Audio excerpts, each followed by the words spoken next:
Bonsoir à tous. Pour celles et ceux qui ne me connaissent pas, je m'appelle Louis Thiriot et j'ai 70 ans. J'ai toujours été un passionné de sport depuis tout petit. J'ai toujours fait soit du football, soit de l'athlétisme. J'ai toujours été un touche-à-tout et, euh, et donc jusqu'à l'armée. Après, j'ai fait du rugby. Et donc, à mon retour de mon service militaire, j'ai été pilier de rugby pendant une douzaine d'années dans le club de Metz, le SMEC de Metz. Suite à une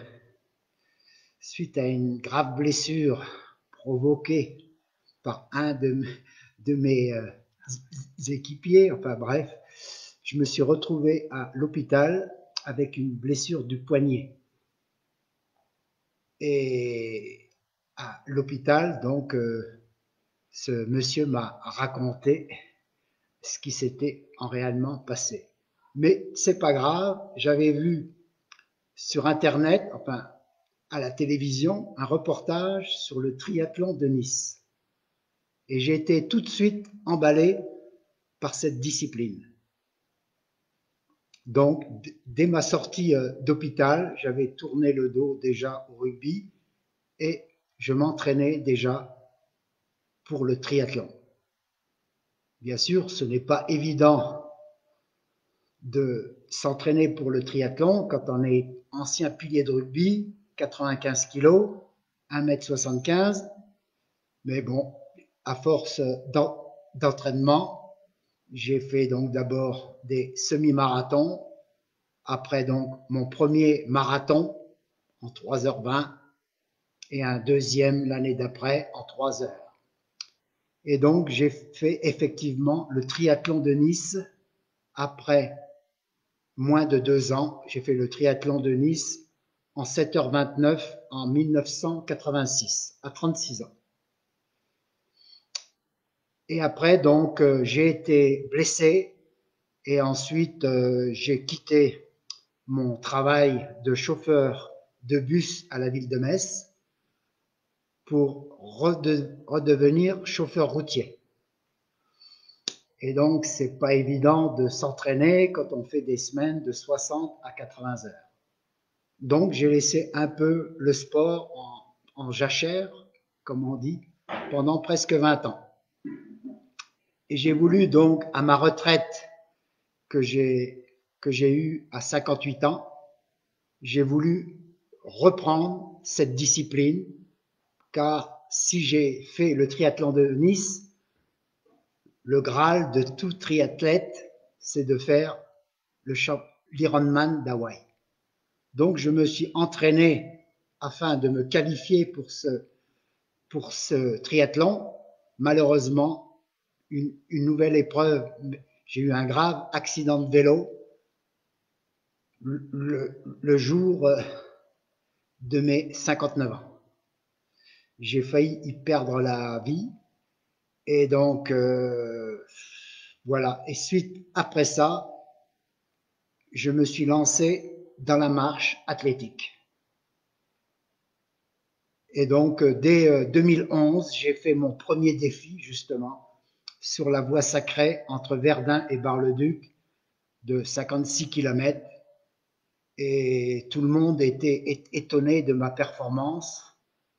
Et donc, j'ai intégré le club de l'ASM Bar-le-Duc, où j'ai fait, bien sûr, donc, pendant pratiquement 7-8 ans, toutes les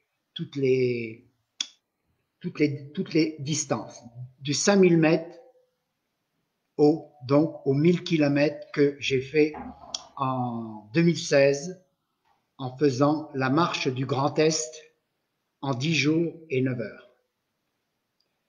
Et donc, défi après défi, j'ai fait donc après mon premier 100 km, mon premier 24, le Paris-Alsace, les 6 jours, les 1000 km. Et en 2017, je me suis dit, bon, qu'est-ce que je vais faire? Et c'est là que je me suis lancé le défi de faire 8 épreuves de 24 heures dans la même année, dans des disciplines différentes. Car si j'aime le sport, j'aime aussi la diversité. Et je n'aime pas faire 2 fois le même défi. Et donc, et c'est ainsi que, en 2018, je me suis lancé aussi dans des disciplines que je n'avais jamais pratiquées, comme l'elliptique et le rameur. Et j'ai fait, en 2018, 5 nouvelles épreuves de 24 heures avec ces 2 disciplines, 3 en combiné et 2 sur 24 heures. Donc, et en 2019, je pensais m'arrêter et je me suis dit, oh, je vais faire une dernière. J'ai fait le parcours de Maurice Genevoix parce que j'habite donc un petit village des Éparches et Maurice Genevoix est donc très reconnu. Il y a son buste qui est à 100 mètres de chez moi. Et cette année, il y a eu bien sûr la panthéonisation de Maurice Genevoix. Et puis donc voilà. Et donc là, on était en 2019, l'année dernière. J'ai fait aussi un duathlon de 24 heures. Mais pareil, comme j'aime bien faire les choses différemment, j'ai fait mon 24 heures en parcourant tous les endroits qui m'étaient chers au cours de ma vie, soit dans des lieux que j'ai habités, soit des lieux que j'ai été à l'école. Enfin bref, j'ai fait 280 km de vélo sur 12 heures, tout seul, sans aide extérieure. Et après, autour de Nancy, j'ai déposé le vélo chez une dame que j'avais rencontrée, bien sûr, auparavant. Et j'ai pris mon camelback et suis parti en pleine nuit faire à peu près une 75-80 km pour revenir sur Metz. Voilà. Et donc là, c'est 2019. Et cette année, en 2020, donc j'ai fait déjà un pentathlon de 24 heures au profit de Tous en Blanc, les 8 et le 9 mai. Et puis, je pensais aussi là m'arrêter parce que j'avais des douleurs articulaires que j'ai gardées pratiquement pendant plusieurs mois. Et après, j'ai fait un petit essai, j'ai fait un duathlon de 12 heures chez moi, il y a de ça à peu près 2 mois. Donc 6 heures de marche et après 6 heures de vélo, ça s'est pas trop mal passé. Donc je me suis dit, allez, pourquoi pas refaire un pentathlon, mais pas sur 24 heures, parce que, comme je vous l'ai déjà dit, je n'aime pas faire les choses 2 fois les mêmes. Je me suis dit, bah, 30 heures pour le Téléthon, pour mon 30e défi, je trouve que c'est pas mal. Donc, mon objectif, de toute façon, je vais partir pour obtenir la plus belle cagnotte possible pour le Téléthon. L'exploit sportif, il est tout à fait secondaire. Voilà. Et donc, pour faire ce pentathlon, je vais vous présenter quand même ma ravitailleuse, Françoise. Bonjour tout le monde. Voilà.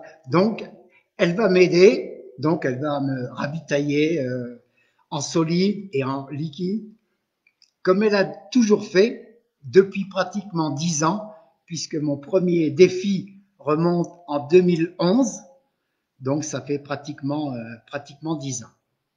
Donc, voilà. Donc, elle vous salue et puis elle espère aussi que ça va se passer le mieux possible. Voilà. Mon premier 30 heures. C'est aussi pour elle son premier 30 heures. Mais bon, si elle a fait, puisque lorsque j'ai fait mes 1000 km, elle était déjà là et ça a duré 10 jours. Voilà, donc d'ici 5 minutes, je vais partir. Et puis voilà. Donc je vais commencer donc comme mon pentathlon que j'avais fait au mois de mai, donc par de la course à pied, parce que c'est l'épreuve la plus redoutée pour moi, parce que je ne suis pas un coureur.